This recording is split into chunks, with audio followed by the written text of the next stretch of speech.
Welcome to the Alcohol Addiction Podcast. I'm your host, Lee Davey. I'm not an alcoholic. I refuse to be anonymous. And today I have my special guest. It's Laurie Seguin. How's it going, Laurie? Very well, thank you. It looks like they've pushed you in the garage. I'm in the basement. I'm in my husband's workspace. Yeah. Yep. This is his office. Is that the only place you can get peace and quiet? Absolutely. And tell everybody, where are you today? I'm in New Hampshire. New Hampshire. In the basement. And what's the weather like in New Hampshire? Very nice. It's actually been a pretty cool summer. So Is that somewhere you've lived all your life? No, I grew up in Massachusetts. Uh-huh. But I've lived here for 23 years. Is it home now? It is. I would say it's home after 23 years. So if people don't know who Laurie is a Truth About Alcohol moderator. She's a striver. She's an integral part of the movement here. So let's go back. Can you remember the first time you ever thought about or had a drink of alcohol? Oh my gosh. Yeah. I was 15 and I was out with a friend. She had her driver's license. She had a little bit more freedom and she raided the liquor cabinet. And so we, had a few drinks and had some fun. And that was the end of that at that time. That was the end of that. And then at that time, all those years later, it's it's a long time. I can't remember when I was a teenager, but was it something about alcohol that you think that reeled you in, or was it just part of what everybody was doing? What was your environment like when you was going through your teenage years? Well, I moved out of my house when I was 18. So it was at that time when I was living with roommates that I think that I began to really embrace the partying culture. Mm-hmm. And that's when it kind of probably looked more like what other people were doing at that time, at that age, 18, 19, and 20, partying, having a good time. When my father passed away, though, when I was 19, that's when I remember being very aware that if I do this, if I drink this, if I smoke this, I'm going to laugh and I'm going to have a good time. Then there was definitely a point where it just kind of ran its course and it just wasn't something that was fun or functional for me anymore. And then from there, I was actually dating somebody who was a recovering alcoholic. And so there was not alcohol around. And I used to even go to meetings with him. And then that changed, that relationship ended and I moved on and I met my husband, and drinking was kind of just part of the culture, our social culture, social gatherings, hanging out at the house. It was just something that we just kind of did. And at the time I didn't really think about it because it was something that was social at that time. And even in the early years of our marriage, I would say that it was about the friends first, then the drink. And then there was definitely a point where it crossed over and it was more about the drink and less about the friends. In other words, the focus was on drinking and figuring out how I was going to be able to drink as much as I wanted to. And that changed that the way that I socialized with people at that point.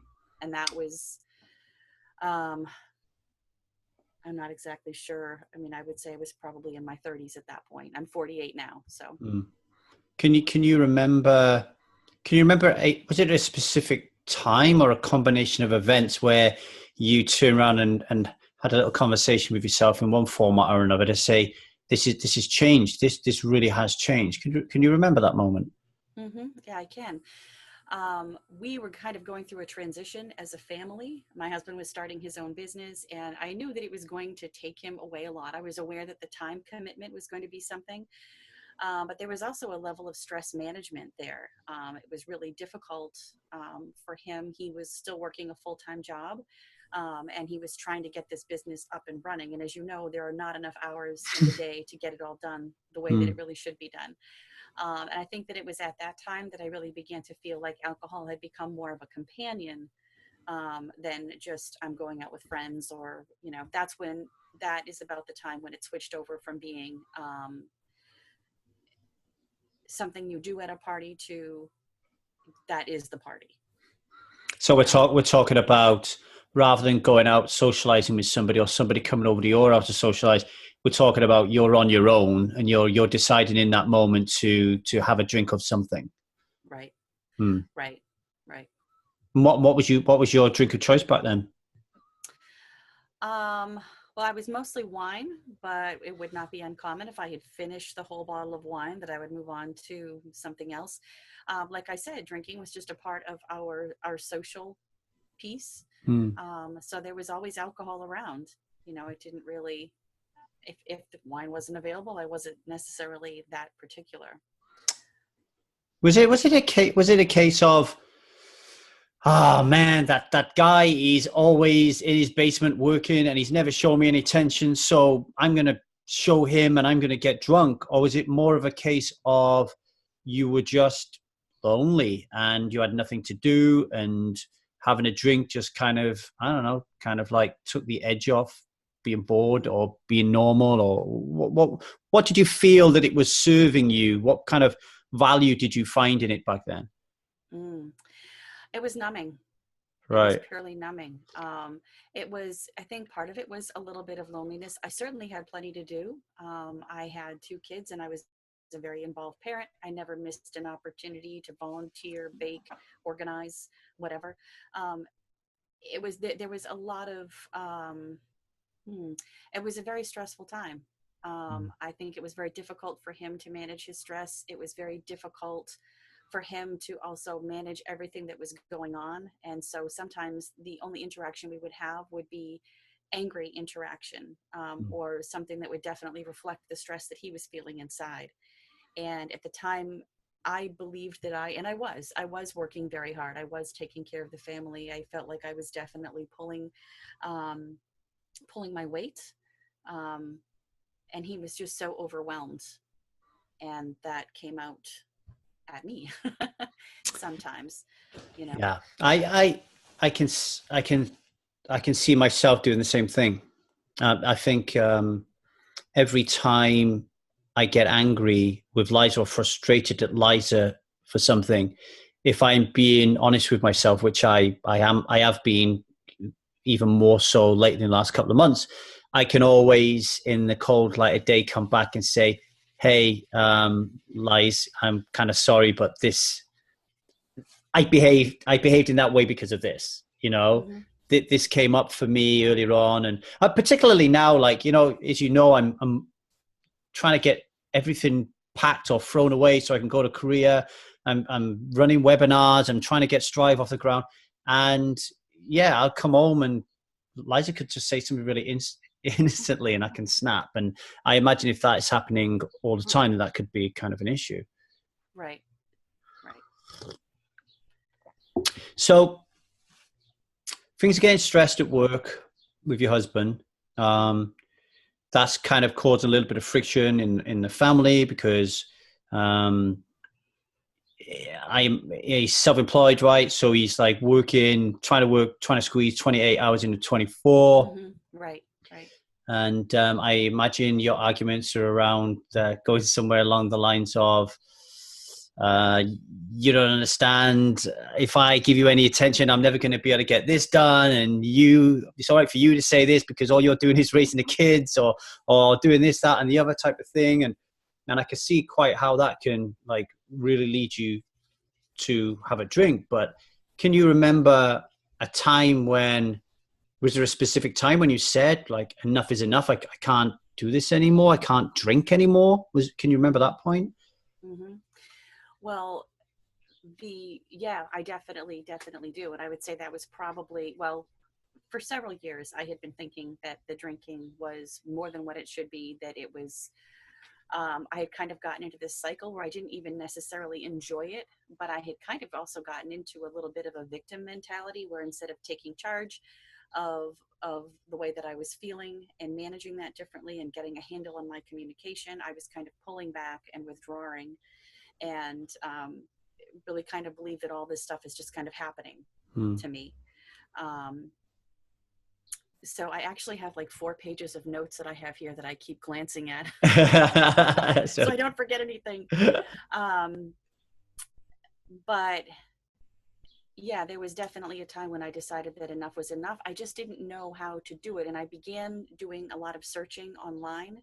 And there was a lot of information out there that was specific to very traditional group methods, um, of approaching sobriety. hmm. And I didn't feel comfortable with any of those, although I knew that I definitely wanted a group or a tribe or whatever we're calling it.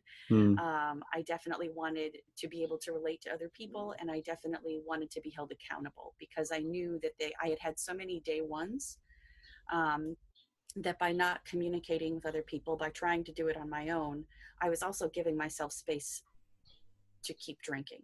Mm. So that if I didn't share that with somebody, then nobody could say to me, "I thought you were drinking," or "Why are you having that?" So I knew that I needed something outside of what I had been doing. That is a really interesting point that you say that, because that shows a level of awareness that you don't see that often. Normally, you just see people typing into Google, "Am I an alcoholic?" or "I That's drink where I too, started. I drink too much. I need that." But to know, but to have that like preconceived view that, hey, I need someone to hold me. I need a way of holding myself accountable. Almost like knowing that the resistance is playing its role, in as Mm-hmm. much as if you do this on your own and you keep having day ones all the time, that's cool, right? Resistance wins, you get to keep drinking alcohol. But if you Right. join a group and you say to Lee Davey, "Hey Lee, how about me and you don't drink together for the next 3 months?" Now you've got to explain to Lee that, I've had a drink. So that's, so, and I guess at this point as well, you've been to AA meetings before as well. So Mm-hmm. how did that whole vibe? Because you said in the previous relationship a long time ago, you went to an AA meeting. I don't think they've changed that much in the last Right. gazillion years. Did that put you off? Was there anything about AA that you didn't kind of fancy? What happened there? In the settings that I was in, and I understand there's a lot that goes on behind closed doors in terms of the work that people do on their own. Hmm. But what I was seeing in the environment that I was in, and I've never been to any other meetings outside of that area. Yeah. It was more a platform for discussion that I didn't see when I was looking for a place to be, a community to be in. And I looked back on that. I didn't see it as a place where we were having conversations kind of like the ones where we do on Strive, where it's not just a story that we're telling. People are asking questions and people are engaged, um, and really talking a lot about like in our course, the belief system, your values. Why do you think the way that you do? Because you can do a lot of internal work, but I Yeah. think that if you don't examine the framework that you see the world, you're missing a very large piece. So also in the particular meetings that I was going to, there was just a lot of interpersonal drama, which I think was specific to that group. Right. And I just thought, no, this is not what I'm not here for this. That's what I would not be there for. Was there a part of you as well thinking, I'm going to pop along to one of these meetings and my doctor's going to be there and my dentist is going to be there? I mean, I don't know how big New Hampshire is, but is that a fear that you're going to bump into someone It's like, "Oh, Laurie, I didn't know your life was a Exactly. mess." Yes. Yes. Oh yeah. Yeah. I live in a small town. The meeting that is the closest to me is actually in the town that I work in. And I drive by there every morning and I see who's standing outside. So I know who is there. I know that I know some of those people. And I guess I was concerned with things remaining anonymous. Yeah. Mm-hmm. Yeah. Okay. I want to talk a little bit about what you said in terms of how the AA group that you went to was structured, because I know there are millions around the world, and even though they've all got a similar theme, they're all going to be very, very different. But I like the way that you mentioned there's a lot of conversation, Mm-hmm. so I guess what you're saying there is people like me are saying, "Hi, my name is Lee Davey. I'm an alcoholic. I've been sober since 2009, and I had a fight with Liza yesterday," right? And what is missing from that is somebody or some part of the system outside of the 12 steps, I guess. It says, right, this is what we're going to do in order to help you to become someone who doesn't drink alcohol. Right, right. Like kind of like what we do on Strive, where you go there and you talk about something that happened, and people are saying, "Okay, let's take that apart, and let's see what really happened here. Let's see what you were thinking. Let's see what you can do about that next time. Mm. Let's see if it's even something that's beyond your control that you need to step away from. It was just a lot of that, a lot of, man, this is how my week went, but I didn't see a lot of those more therapeutic pieces, I guess you could say. I wonder if that's because I mean, I've never been to an AA meeting either, so I'm completely making this up off the top of my head. But I wonder if that's because people who go to AA have sponsors, right? So they do the 12 steps with their sponsor. So it's almost like a one-to-one, very private thing. I don't know how much they would then come back and everybody would have a group discussion about where they are in the steps. Like, because that's what we're doing at Strive, is because you did your homework with what, 9 other people. There's nine or 10 of you there, or you have like little breakaway groups of 2 or 3 of you who you can share a discussion. So you get more of a broad range of people kind of helping you out than you do just get the odd one or 2 people, I guess, right? Mm-hmm. So you go on. Sorry, you was going to say. I was just going to say, I also, when I was looking for a place to land here, so to speak, I had been doing a lot of reading on other forums. And to be honest with you, I can't even tell you the names of all of them, but I was just kind of reading to kind of dip my toes in and get a feel for what an online community kind of looks like. And what I was seeing, and these are people who are participating in other types of support systems, support groups, was a lot of talk about being powerless, a lot of talk about it really kind of being a black and white thing. That you have a disease that you're never ever going to be out from underneath, that it was you're walking a tightrope, man, you're walking it every day. Right. And so what I was seeing on those forums was talk about how much sobriety sucked, how hard it was, how I'm going here and these people are having a great time. And what that means is you haven't taken a very good look at what value alcohol still holds for you. You may have cleared all these steps, you may have done all these things, but if you still feel like that looks good, then something's wrong. You had missed a step. Yeah, when someone's turning around and saying you're on a tightrope, then you're quite right. At some point, someone's going to fall off, or who wants to live a life peering off the edge of a tightrope, right? Right. And so at that time, I didn't have the vocabulary that I have now, understanding all of that stuff that was going on. But I knew that there was no way I was going to survive sobriety if I'm always looking over here thinking, man, that looks like fun and I'm really missing out on something. I know what that is now, but at the time I did not, but I still knew that it wasn't something that I was going to be able to manage for the rest of my life. It sounds to me like when you got online and you started to find these forums, you're actually describing the same modus operandi as the AA meeting you went to, except it's virtual. Right. And when I first went to sobriety forums, and I didn't go to sobriety forums to get help. I had read a book, as you know. I went to sobriety forums because I wanted to help people, and that's where people were hanging out.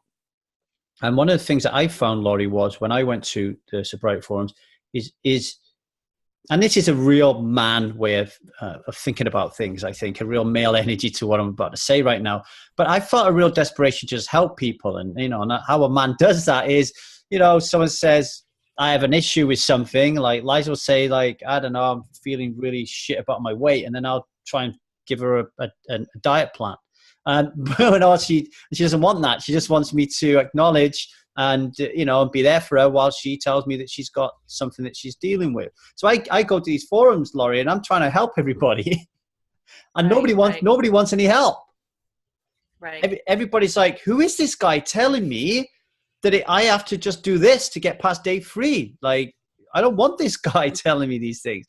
And I started getting banned from these things. So how do you feel about the setup on a forum when it comes to that real fine balance of empathy, but also helping somebody?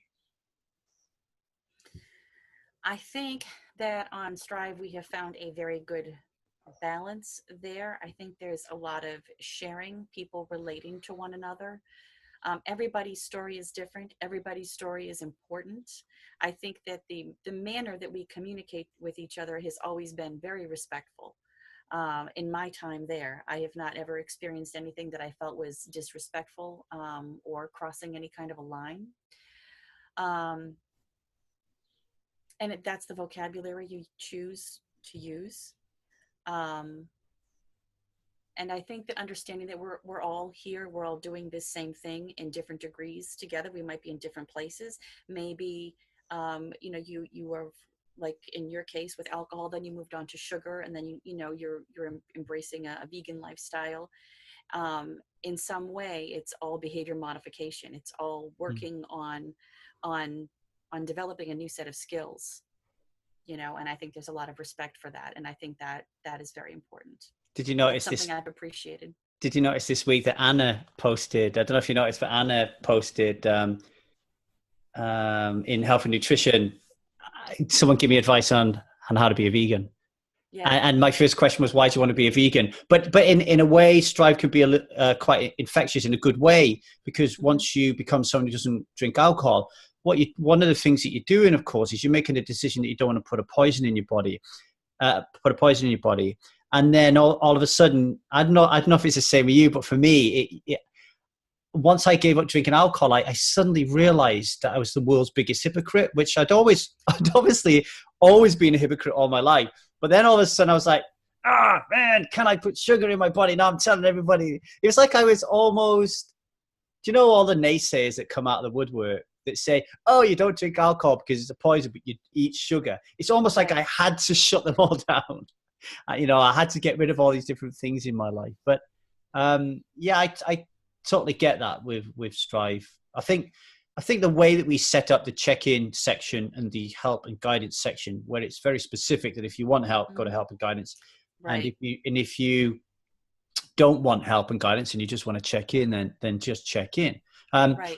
But let's just go back a little bit in the tale. So you're Googling online, you're going to these online forums, you're thinking to yourself, kind of like this vibe. Everyone seems like they're living a little bit of a life of lack, like they're accepting that alcohol has all the power and will have all the power for life. I don't really kind of like this. How did you end up? What was the first place that you went to where you felt, oh, hang on, this is different? Because I know it wasn't Strive. So what was the first place that you went to? Right. The first place I went to was hip sobriety, and that was just a general Google search. And that for me was kind of the tip of the iceberg, because I believe they are kind of part of the same, I guess, kind of like the same philosophy as Strive.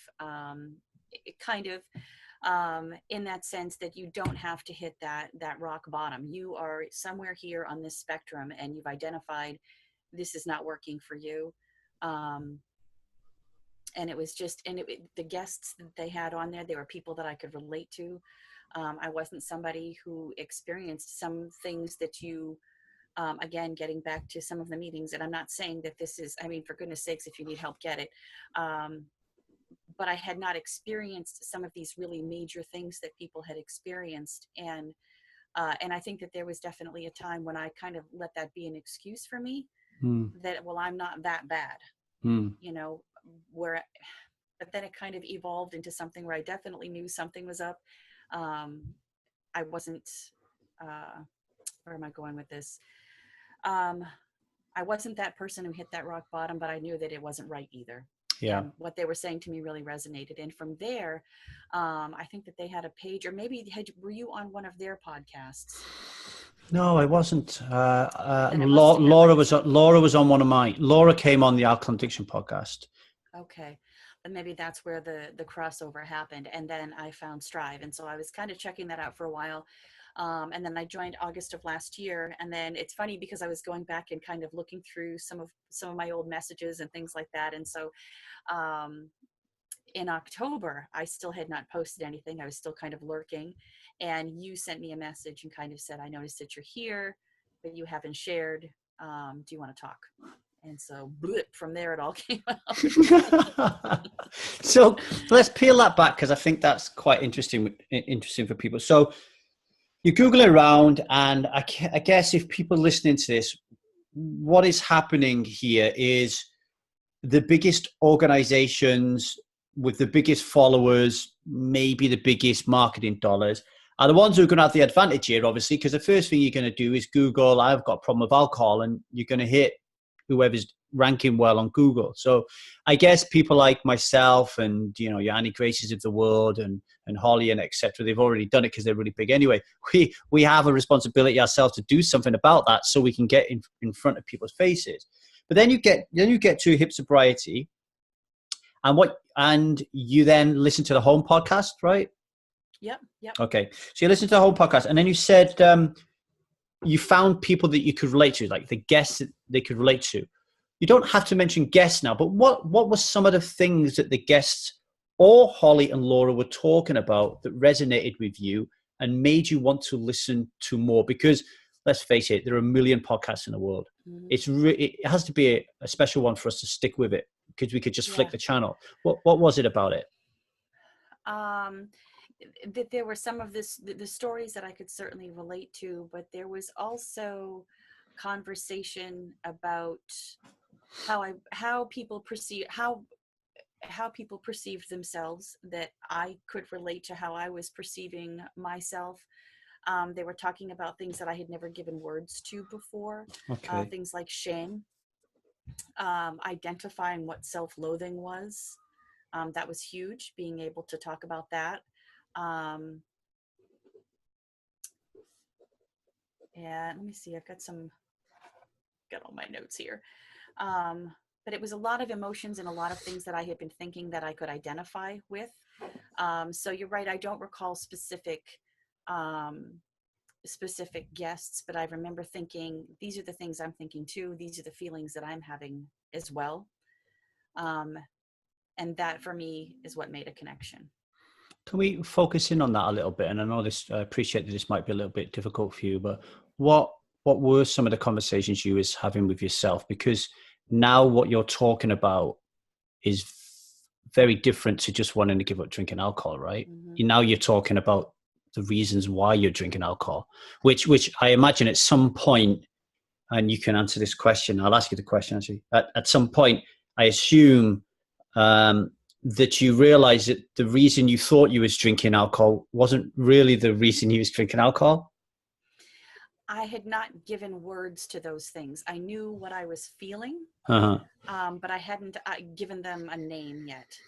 And when I started hearing people have conversations about that, and they were using those words, and I'm thinking, that's exactly me. That's it. That's how I'm feeling.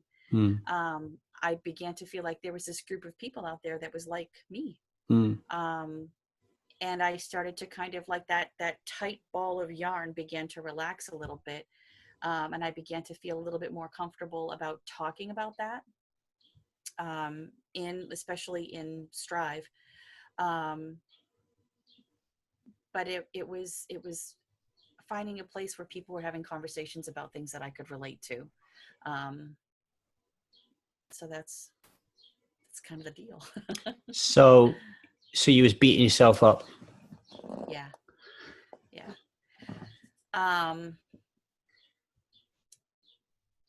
I would definitely say there was a great deal of self-loathing, feeling like a disappointment to other people, but feeling like I was working so hard, you know. When I was drinking, like I said, I didn't miss sporting events. I didn't miss anything. I was so afraid of being seen as somebody who was not in control and somebody who was not competent that I was hyper vigilant. So if I knew that my kids had an event the next day, I would make sure that absolutely everything was done, everything was in place before I began drinking, so that the next morning I was ready to go. I just made sure that I did absolutely everything I could to be prepared, all the while showing up and feeling horrible. Right. But kind of having sort of like that overachieving mentality, always overcompensating, but the whole time never feeling like it was good enough, never feeling like it was right. And so that's where I kind of was turning a lot of that inward, I think, with the drinking. So at some point in your history, somebody's been telling you that you're not good enough, and you've been owning that and kind of wearing it as a wearing it as a hidden badge of honor that you don't show anybody else because you're trying so hard to prove that person or those people wrong by doing whatever task you've been given to do to the very best of your ability, including drinking alcohol, probably. Right. That must have been an incredibly emotional moment to suddenly have words to apply and to be able to put. You said about that, not kind of that yarn coming loose. Yeah. It's almost like it must have been really emotional to kind of knit that together into something that you could look back and see, oh, holy cow, this is what's been going on with my life. Right. And it makes me sad that I didn't find it sooner, because I feel like now, after having come through the course, I feel like there's still more work to do, but I'm in such a different place. I am very much not the same person that I was a year ago. You know. And you figured to yourself, I'm 48. If I would have figured all this out when I was 28, I would have had a 20-year head start to do something about it. Right. Is that about right? It is, but at the same time, I also think that we are where we are. I believe we all have a purpose. So I think that maybe I've had this experience so that I can maybe help somebody else out. Yeah, definitely. I think it's likely the curse of being a human being that we know that our mortality is just around the corner from us. And I know I certainly feel it. You know, it's like my desire to really make Strive a success today, instant gratification more than long term. It's a variety of different factors, Laurie. You know, one of them is obviously financially. If I earn enough money through helping other people, then I don't have to write poker articles and travel around the world doing poker stuff. That's one part of it. But another part of it is how would I feel if I eventually die and I haven't helped millions of people, like I keep banging on about saying that I'm going to do. So I have that kind of like, I have to keep doing it. I have to do it now. I wish I'd sorted this out when I was 28. And when my boy Jude comes up to me at 17 and he's talking about maybe never drinking and being a role model for people, I'm like, come on, do it. You have no idea how much change you'll be able to make. But you're right. When these thoughts are going to emerge in our head, you know, we're going to keep telling ourselves we're not good enough again. We're going to keep telling ourselves that we don't have enough time. And I think the key is just to learn to accept that they're there, that those voices are there, that they're going to emerge. 9 times out of 10, it's not even us. They just materialize. And to try to get rid of them permanently is just, it's a fool's errand. It's not going to happen, is it? Right. You know, even yesterday, was it yesterday afternoon? It got a little bit hot here, Laurie. We're not used to the weather in the UK. And I just found myself saying to myself, what's the point? Like, what is the point? Why am I sat here in the coffee shop every day doing this stuff? What is the point? And I had a really, really super duper low moment. And I know there are people listening to this that will have those moments and will go and drink alcohol, or will go and take a gram of cocaine, or will go and shoot up, or, you know, whereas I just go, wow, why did I just think of that? Right now, get on with the work, you know? But I think it's natural for all of us. Right. And I think also, if you have any time with you know, living alcohol free or substance free under your belt, going back and looking at what those times looked like when we decided, screw it, I'm just going to go have a drink, or I'm going to go do whatever I'm going to go do, what that looks like on the other side. Remembering what that was like. I actually still have notes in my phone that I have kept from days when I was drinking, mornings when I would get up and I would literally type how I was feeling. And there was a lot of, obviously I wasn't feeling physically well, but emotionally I was not in a very good place either. Yeah. And the language that I used to speak to myself about myself was awful. It was pretty brutal language, you know?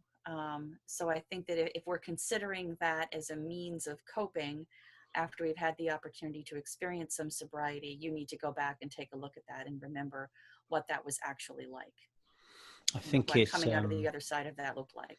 I think it's super important. As I'm throwing everything away here at the moment to just go traveling, you know, I'm coming across journals that I don't even remember writing, and Liza's going, are you going to throw these? And like, no, keep hold of them. Because I think to look back on those type of things sometimes, especially when you're struggling, to see where you were as opposed to where you are today. I think it's super important. I think it was Liza that said yesterday she started to do the money, Laurie, because it drives me nuts. It gets me really stressed out. So I just started doing it. So Liza started doing it, and she said to me, "What are these payments? Stripe? What are these payments?" And I'm like, "Oh, that's people who are taking the life-changing experience, or or are just giving me money to thank me for my support."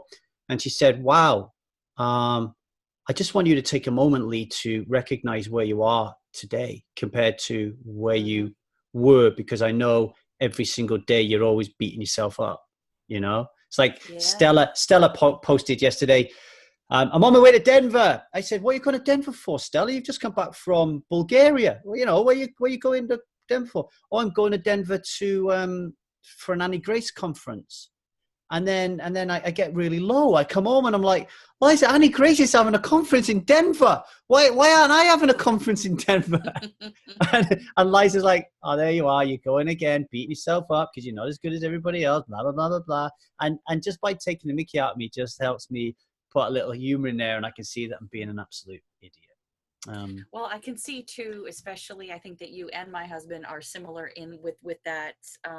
You definitely have a vision. You definitely know where you want to be, and you're always looking ahead. And sometimes you forget that you have done all of this to get where you are now. That there has already been a tremendous amount of hard work. It's almost like it doesn't matter. Like it doesn't matter. It's like I can't spend time doing this now because I need to work on, like, I just can't even have people filling my mind with stuff. And I can see how, what was it Liza said yesterday? Something really, really simple, Laurie. She said, so she's arranging a trip to go to Korea, Japan, and Bali, right? And she said, I haven't asked you because I know you're going to say you haven't got time, but is there anything you want to do on this trip? Like, to me. And I'm like, "Liza, I just cannot expend the energy to think about that right now. Mm-hmm. You organize what you want." Now, I know, in saying that in hindsight, I know that in a way, her organizing this entire trip on her own is not what she wants. She wants me to be involved with her in that. And by me just being 110% focused on growing, striving, and Truth About Alcohol, it means that I'm not with her. And then we have in the past got into arguments where I was saying, look, I can't do that. And this, you can't help me with this. So please, can you just get on with that? And I think that's the kind of the same boat that you've been in yourself. And I don't know what it feels like because I've never been in that situation, but I can see the pain that it Mm-hmm. creates, but I can see it because I've been trained to see it. Does that make sense? Yes. Oh, absolutely. Yep. I can imagine there are millions, if not billions, of people out there who love their significant other so much, they just don't have a clue that they're hurting them. Right. And I think what we do is probably a little bit unusual in the sense that we do take an awfully close look at our behavior, how it affects us, how it affects the people around us. And I think that there's a cultural aspect to that too. My husband grew up during a time when you didn't talk about things, you put them away. Yeah. That what's on the outside is what people see, and that's the part that matters. And if you're experiencing complete chaos on the inside, you put that away. And I think that fosters finding coping mechanisms that are not healthy. Yeah, definitely. Yeah. I think back to my old friends that I used to have when I used to drink, and occasionally if I had an issue, like a relationship issue or something, and I would talk to my friends about it and say, I'm thinking of talk my ex-wife Debbie, right? So I would say, I'm thinking of saying this to Debbie or talking to Debbie about this, and they would say, what the fuck would you want to do that for? And it was only, I mean, I kind of knew it back then, but when I stopped drinking alcohol, I could realize that a lot of people that I knew in my former life, their relationships were just completely fake. Not like 100% fake, like a lot of love there, but there was just a lot of stuff that people would just be saying, I won't talk about those things. And for me, it's like, I know this isn't going to be the same in every relationship, but for me, it's like I need to live with somebody so I can talk to people about those things. Right. But if you don't have them, I guess Strive becomes super important, right? Mm-hmm. Definitely. Or forums like Strive. So you're a hip sobriety. You listen to the home podcast. You're starting to starting to piece together, like in a more rational, logical sense, about kind of what's been going on for you, what's causing the hurt and the pain and the suffering, how you've been allowing that to happen, what you can now do about it, all this type of stuff. And then I guess before you end up at Strive, you end up at the Alcohol Addiction podcast. You end up right here, right? Mm-hmm. Yep. And what made you stick around there? So what made you stick around? Because you have a choice. You listen to the Alcohol Addiction podcast and you say, oh, I'm not listening to this guy. He's an absolute tool. And then you go somewhere else. Or you listen to him and says, oh, he's banging on about Strive. Let's go and have a look at that. So what was it about the Alcohol Addiction podcast that you liked?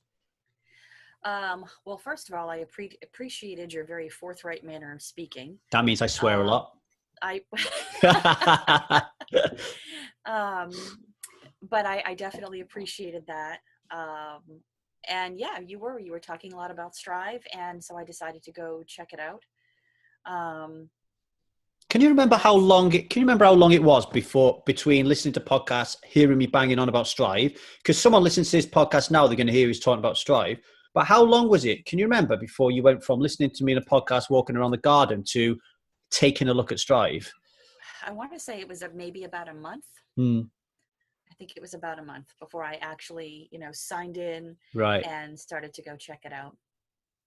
And then it was another August, September, another 3 months before you post. Right. Talk about that a little bit then, because I know for a fact that we have I'd love to get the metrics on this, but I know we have a large amount of people who listen to the podcast for a good 12 months before they pluck up enough courage to go onto Strive. And everybody is obviously going to take it at their own pace, but we're talking about our mortality here and how quick life goes on and stuff. I keep thinking to myself, how can I change this so people can make that transition sooner? Do you wish you made the transition sooner, or do you think you took the pace right? I don't know. I think that I did okay. I think that I really needed to sit back and observe for a period of time. I also didn't really know where to begin. There was just so much that I was walking around and carrying with me. And I had only just recently started to learn what those things were called, and that it was okay to feel those things, and there are things we can do about that. So at the point where you reached out to me and sent me a message, I think that my cup was full. I was at the absolute brim, and I was definitely ready to start having a conversation. I wasn't really sure where to begin, because there was a lot. There was a lot. It wasn't, I think that it's a little bit challenging here to get into and share all of an accumulation of 48 years of stuff. Yeah. But there were a lot of things that were going on, for me personally, a lot of things that were going on in my head, stuff that I had been carrying around for a long time, that were the ways that I was identifying myself as a person. And they weren't very good. On the outside, I'm doing what I need to do. I'm meeting all of my obligations and I'm doing things, but man, I hate myself, and I'm failing. I'm a disappointment.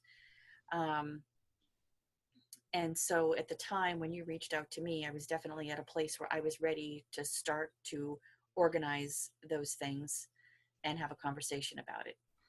So if people are listening to this, and at the end, I think at the end of every podcast, I'm saying that people come on to Strive.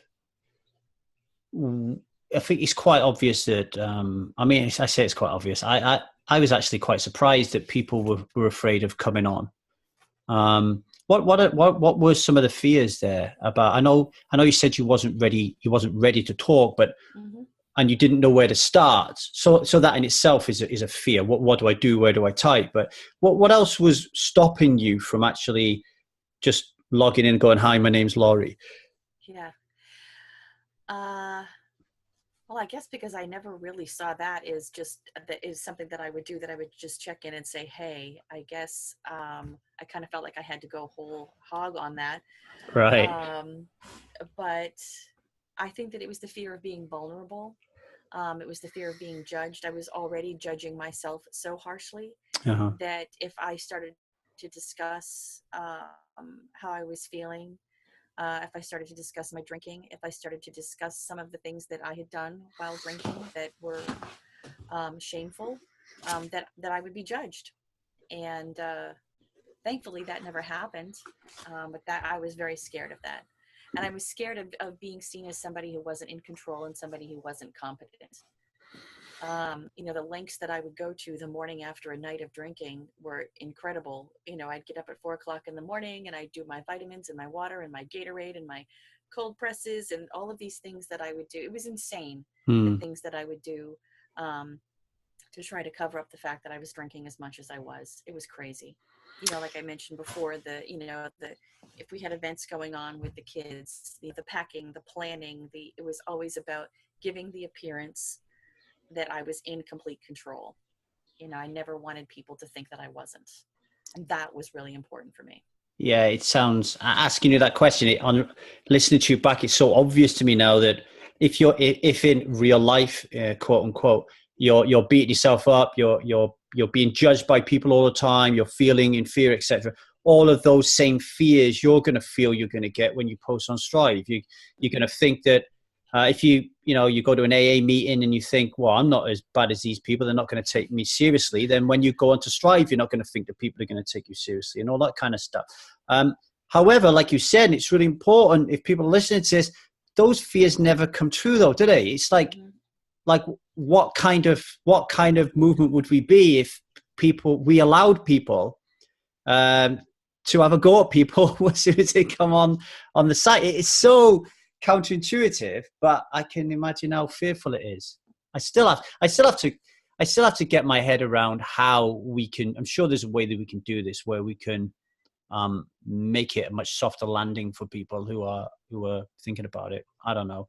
Maybe having more strivers on the podcast, I think, would be a really good thing. So, rather than listening to me talking about, I don't know, Holly Whitaker raising 2.3 million to save the world type thing. We're talking to Laurie, who's, having a chat with us about how she just found Strive a year ago. I think that really would help people. So you get on the Strive, you start posting. I remember those early posts. They were long, man. They were long. Did I tell you that I have 4 pages of notes? I have some here in front of me. I've got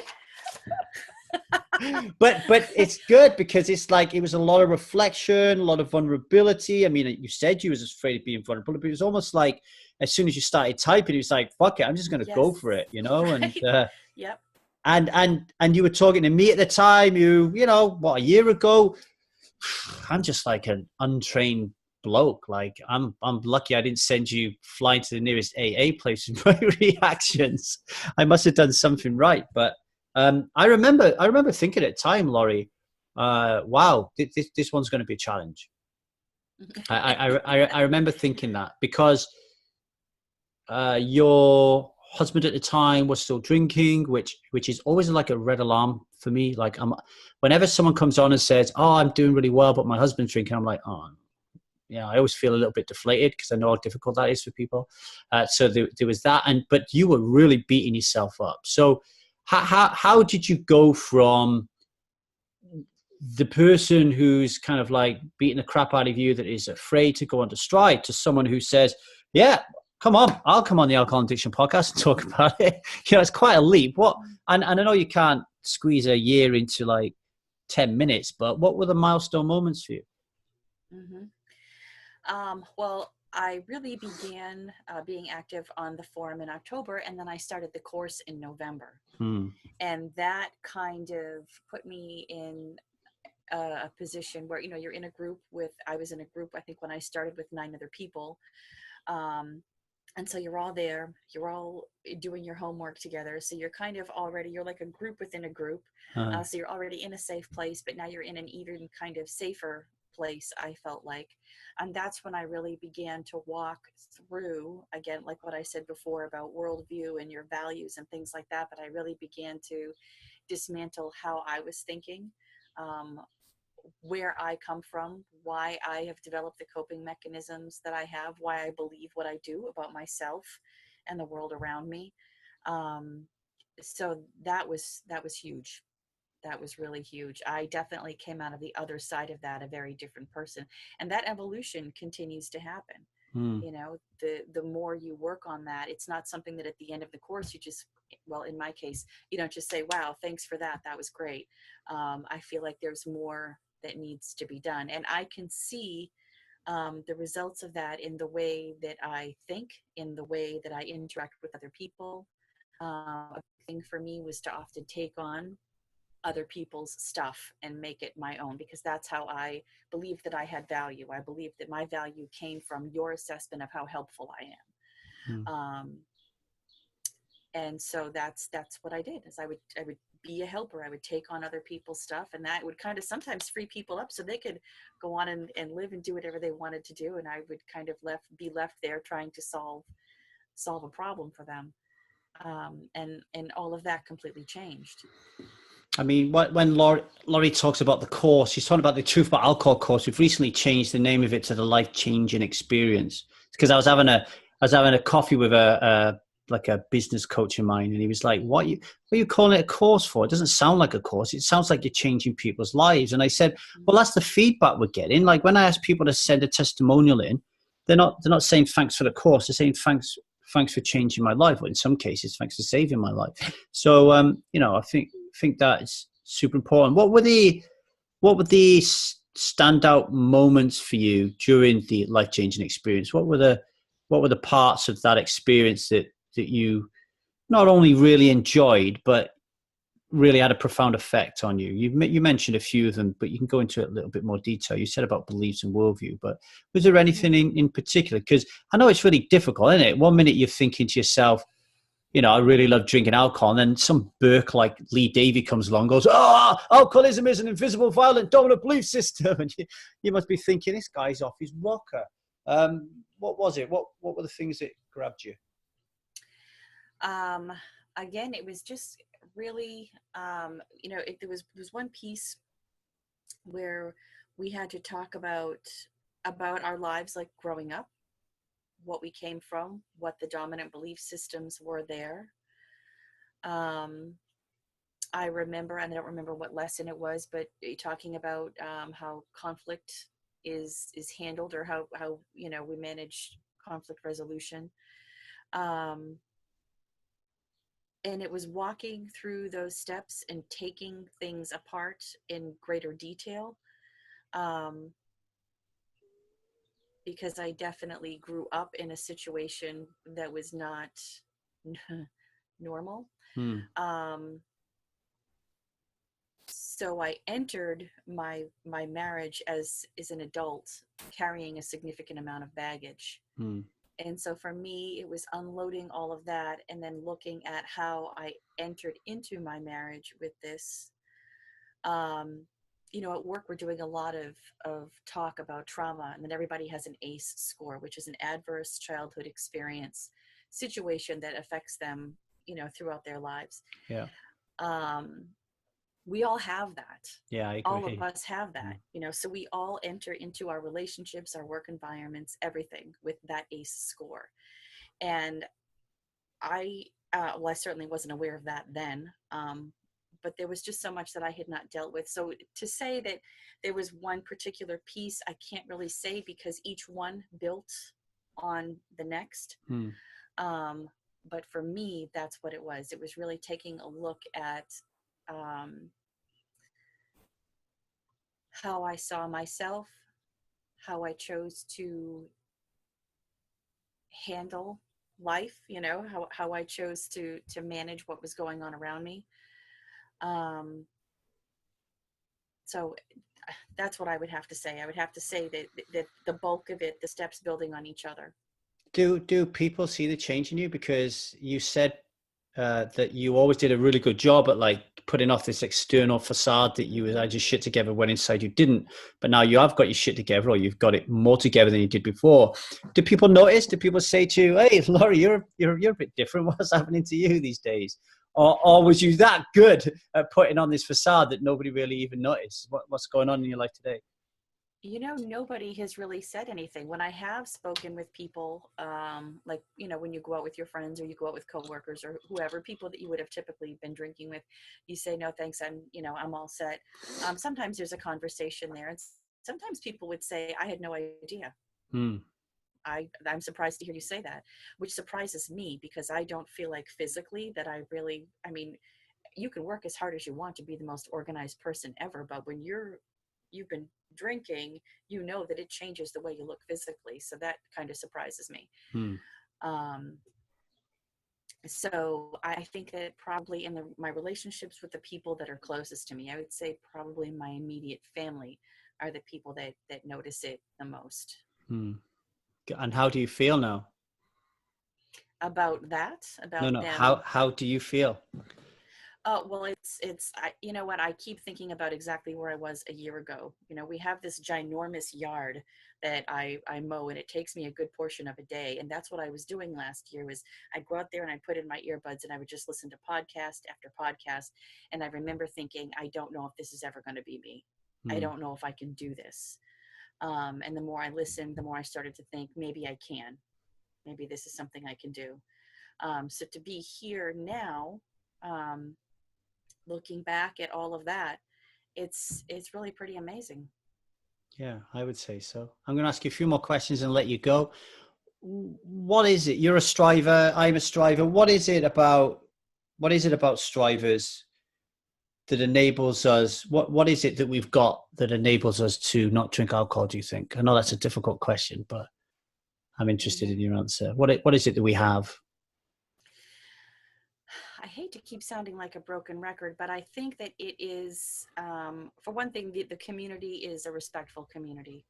I think that that's huge, but I also think that if you're somebody who has taken the course, I think that it's important to look into yourself and understand yourself. But I really think that it's important to take a look at the culture around you, and your worldview, understanding what your stereotypes are about people who are alcoholics, Hmm. um, understanding where this belief system comes from, where this sort of brainwashing has come from, um, and the invisible, violent, dominant belief system. Really understanding that, um, and taking a look at that and understanding that that is the truth. That is true. Um, so it really kind of changes up the way you see everything. I talk a lot about, the things, looking inward at myself and knowing that there was some work that I had to do, but I also um, really needed to take a look at the way I see the world at large. Hmm. And I think that that is a huge part of people's success. Like I was saying, we were talking about, where I was talking about, going on some of the forums and people talking about how, being sober sucks and how hard that is, seeing people having a good time. Um, it's really hugely important to take a look at where your values are, what you really believe. Hmm. Um, and I don't know as other communities effectively address that part. I think that it's often overlooked. Yeah, and I think once you find it and you immerse yourself in it, you either like it or you don't. And if you don't, you bugger off. And if you like it, it kind of solidifies things. Because if you notice about Strive, it's really funny. It's like people come and go, don't they, Laurie? Have you noticed? Like, Yeah. and and have you noticed they come and go in groups? So that they'll come and go. It's almost like, oh, there's a new group, but it's almost like that beating heart, like the DNA of Strive is still there, irrespective of who comes through. I think we must do a good job at like. I must do a good job at putting people off. I must do a good job of putting people off and wheedling them out. So, and I think that's important. If you want to moderate, and we've had people go through a life changing experience who've come out the other end, decided to moderate. Hmm. But it's not really what we're about. And there are people out there that, you know, help with that. We're not really thinkers around alcoholism being a biological issue. You know, we're Correct. not saying it's a not. We're not saying it's not, but we just decide not to put too much time and effort into that way of thinking, because it doesn't really serve us, because it doesn't really, you know, give us control. So I think we're doing a good job, and I do really think that in the future there will be millions and millions of people inspired by people like yourself, Laurie. And you didn't stop there anyway. You took the life changing experience. You come out the other end. You're someone who doesn't drink alcohol right now, but you also then you either decided, or I twisted your arm behind your back. I don't know which one it is, but you decided to reinvest your time and efforts and to be a truth about alcohol moderator. Talk about that decision. Why did you say yes? And how are you feeling about the whole thing? Because it's a scary thing, right? You know, Yeah. but Yeah. talk about that decision, because you could have easily have said no. Yeah, well, it is scary because I think that you want to do well by people. You want to make sure that you are giving them the correct feedback and that you're doing them a service. But I think that because I really found so much value in having a place to go where I knew that I was heard, where I knew that I could share, where I could be vulnerable, that whatever I said, nobody was going to be like, oh my goodness, like, I can't believe you did that. You know, everybody's got their story. I really have found a lot of value in that. And that's why it's important to me to be able to kind of, to do that for somebody else. Hmm. And you're So nervous? Are you am I nervous? nervous now, or nervous to do the course? Are you nervous to Um, do yeah? Because this month now, by hook or by crook, we will get 5 people that me and you are going to take care of for the next 3 months. How do you feel about that? I am nervous, but I'm nervous in the sense that I want to make sure that I do a very good job. I don't doubt that I'm capable of doing it. I just, it's, I feel that it's a big responsibility. Hmm. You know, you're meeting people at a place um, where they're hurting, and And you I, want to and make sure you take care of that. and I think what we're doing really well is, if somebody listens to this and is inspired to take the life changing experience by listening to Laurie, who's gone through that process herself, you could find yourself being coached by Laurie. And I think that is, but I think that's super important, that when you reach out to have your hand held as you're going through this experience, the person can look at you and say, hey, I've been where you are. Right, You right, know, I've right. been where And you there's are. no shame in coming forward. There was no shame in extending your hand and saying, I need help, Yeah, yeah. you know. Yeah, definitely. Laurie, it's been absolutely fantastic to listen to. I just want to say before I let you go that it's been absolute honor and a privilege to get to know you in the last 12 months.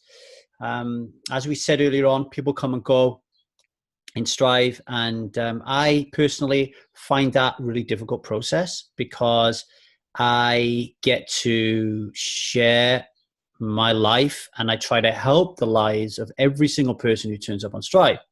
So when they disappear, I always feel like, I don't know, like a piece of me is gone with them, type of thing.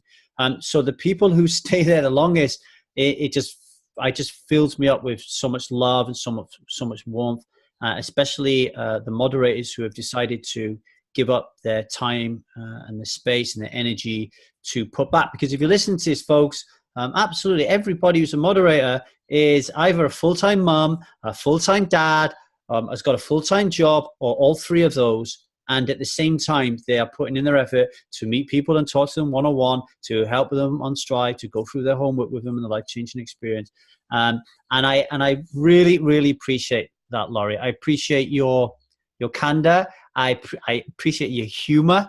Let's not forget that Strive's a very funny place as well. I really appreciate your humor, and I really appreciate your thought-provoking questions the most. And that's the one thing that I always loved about you. You was always asking questions, which for me, if you're always willing to ask questions, you're always going to grow and get to where you want to get to a lot quicker than someone who's not. So I love you, man. I've really appreciated it. And we're going to change a lot of lives in the future.